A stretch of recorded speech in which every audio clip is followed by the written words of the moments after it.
Okay, we're looking at some pretty good three technique here play. The key to this bear front, there's a lot of keys to it, but the three technique is so vital because usually what's happening is you're reducing your front where you have a defensive end or a boundary side defensive end playing a three technique to the boundary because that backer, okay, walks up. He's a weak side inside backer. Then you're reducing the other way. You have your other defensive end who's going to be in a five technique, or if there's a tight end there, okay, he'll be in a nine technique. But really, it's that boundary side defensive end who moves into the three technique that could really cause disturbances to offenses in these schemes. So a lot of the stuff we're going to show you, this is just a tremendous job penetrating. This looks like it's a three technique read, okay, or a B-gap read from Ohio State. Okay, you're looking right here, this player.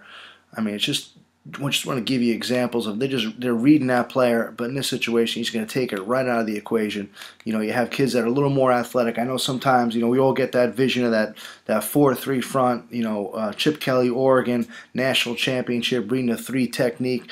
Nick Fairley, and it's just something that when you have a defensive end there who's bumped down into a three technique, they're used to seeing that on a day-to-day basis, so they're more effective doing it. And of course, you're going to get some pass rush here as well, because a lot of the stuff with the bear, when you're talking about a bear front, you're going to get man-on-man protection, okay, in a pass game, and that's going to hurt you. You're looking at three technique here, and Coach Foster and Charlie Wiles, the defensive line coach at Virginia Tech, they just talk about get off. Great get off right here, okay? Talking about get off, get off, get off. They're tip players. They're not worried about getting trapped, okay? They're getting off the ball, getting penetration as much as possible. Okay, here you're going to see over here, players wearing a single digit, okay? He's a defensive end by trade. Just knocking hands down, finding ways to get to the quarterback. You're able to do that when you reduce down there and play a normally defensive end in a three technique. Now you have Eastern Carolina wider splits, so you're going to get those type of schemes. Now some good, some bad here in this situation. Okay, this one does a pretty good job backside holding his gap. You're getting a zone run scheme.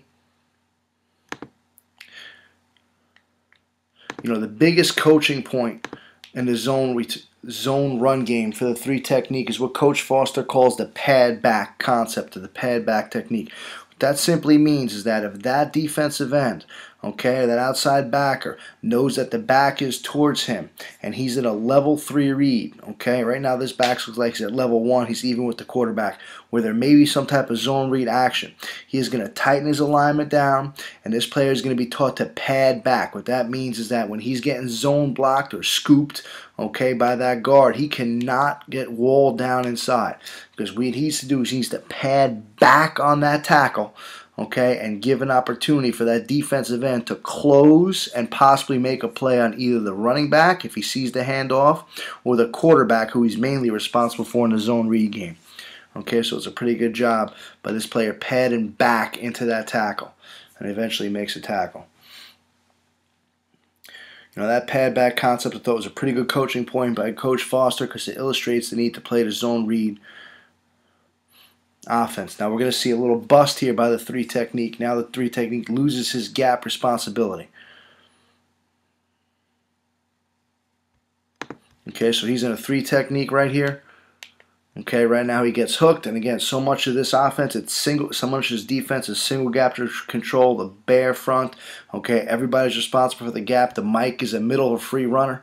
And this is what happens if you lose your gap integrity. He gets cut off. The Mike's got a long way to go. This is outside zone or stretch, okay, or East Carolina calls mid-zone. It's hard for that player to get there. Now they're going to reduce down inside. This is just excellent takeoff by the three technique to the top of the screen. We'll see it from the end zone shot.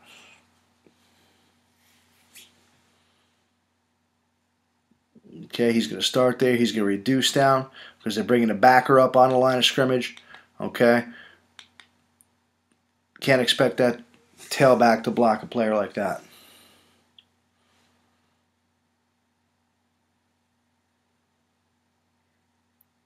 Now, this is a good example here. This is not a pad back technique at all. It's just getting penetration. Three technique right here. Again, he knows the back's to him, which means the zone could be coming. The read part of the zone could be coming his way. Does a good job just getting off the ball, getting in his gap, making a play. Okay, so here's your situation, level 3 alignment. Okay, that's going to alert right now. This could be a possible zone read action. You got 2 back. It's just pure zone. 3 technique here. Looks like he may get hooked. Okay, little hold call there, but still fights it, stays in his gap. Able to run it down. Virginia Tech moves into the bear front here.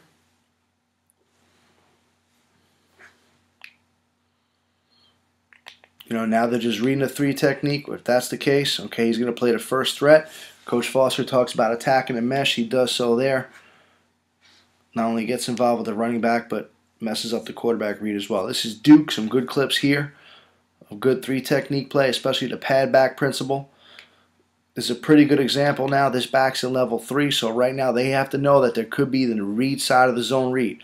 Okay, so as this combo block comes away from him, he's got a pad back. You see a good example there. They're taking that far shoulder pad. That's the coaching point, the far shoulder point, and just lean back so this player could close. Now watch this thing develops. This defensive end now is allowed to play square. He's in a good position to see the handoff. If he sees the handoff, he could close and make the tackle. If the quarterback keeps it, he's there to make the play on the quarterback.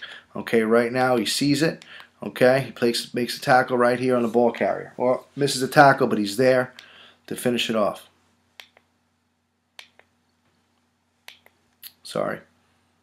And why that's effective is because that Mike linebacker is taught to run through that backside A-gap. Okay, so that defensive tackle right now, he doesn't have to worry about giving up too much ground. Okay, the way you normally play this, and it would depend on game plan. Right now the nose goes into the wrong gap. Coach might have changed that up. But the Mike should be running through that backside A-gap.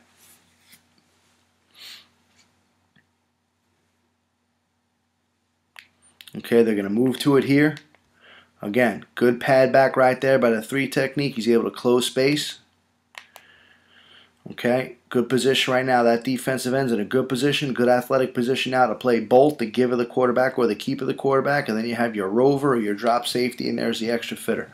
It's a perfect job playing the zone read there. Again, 3 technique pad and back. He knows the back's to him. He stays in that nice B-gap fit. Gives that defensive end an opportunity to close and make the play on either give or keep.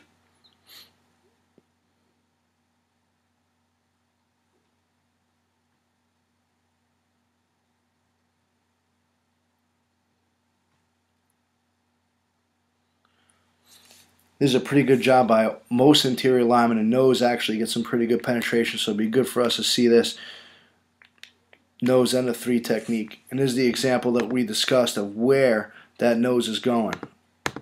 Again, day 1, bare front, okay, level 3 alignment, nose is going away from the back, Mike is filling the backside A-gap. And you see it here. Okay, nose takes away from the gap. Now what that does, and this is a good example of what we were talking about. So the nose takes the A-gap to the right. The Mike forces the run through in the A-gap weak. And what that does is this guard now has to come off.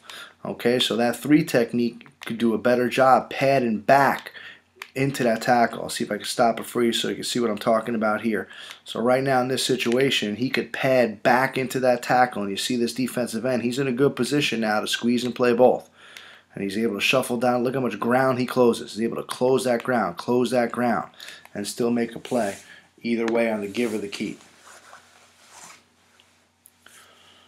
So it's so important, that pad back concept. Very good coaching point by Coach Charlie Wiles, a Virginia Tech defensive line coach. Talked to us about that, on how this, you're going to train the 3 technique to defend the zone read when the back is to his side. This is just a good job of foreseeing pullers. Okay, over here. Again, just fighting back, playing with your hands. You know, one of the things why Coach Foster likes this is getting a bigger player playing inside. You reduce that defensive end into a 3 technique.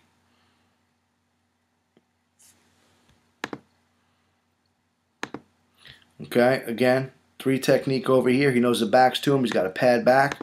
Okay, does a good job here. The Mike, the nose should be shooting or sparking that A gap. The Mike should be running through this A gap. Okay, pulling that combo off, which he does. Okay, defensive end in good position is square shoulder shuffle. Play either the quarterback on the keep or the give. He's able to see the mesh clearly. Okay, right now the give is there. He doesn't have to worry about it because the 3 technique gets some penetration and makes a tackle. I mean, all fits in like that. It's a pretty good concept when it's effective and each player does their jobs. A couple more here. Backs in level 3 alignment. Right now he knows he's tightening up his defensive end. He knows that if he gets zone run away from him, he's got to pad back into that tackle. And there it is. I mean, it doesn't get any better than this. This is a perfect example of the pad back concept. Pad back technique by that 3 technique. Now you see number 40 there, that's the backer. That's not the defensive end. That's the weak side backer who's walking up on the line. He knows that the back's to him or the back's away from him. The zone's coming. Okay, but right here, pretty good job. Watch his defensive tackle here, pad back into the tackle. Okay, there it is. He's going to pad back. Okay, Mike should be running right through that A gap to blow that combo off. Okay, he's able to close ground here, square shuffle. Okay, that's just a great job. I mean, that's what you look at when you run this front. Okay, can this player make a play on the give? Well, he did it all day. Where he's able to squeeze down, he's able to see that give right there, he's able to close down and make a play on it.